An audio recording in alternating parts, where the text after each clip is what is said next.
વાંકાનેરના ઠીકરિયાળી ગામેથી LCB પોલીસે ચોરાવ diesel સાથે 4 રીડાઓને ઝડપી પાડ્યા હતા।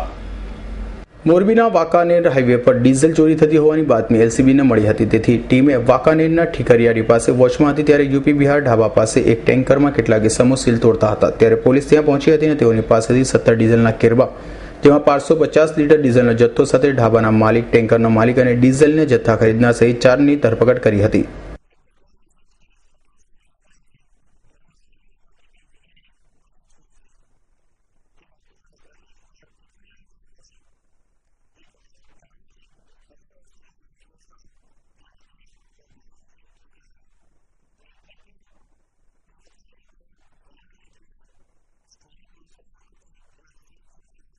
આ રેકેટમાં કોણ કોણ સંડોવાયેલ છે તેની વધુ તપાસ પોલીસ ચલાવી રહી છે। આ રેકેટ ઝડપવા માટે પોલીસે કેટલાય દિવસથી વોચ પણ રાખી હોવાનું સૂત્રો જણાવી રહ્યા છે।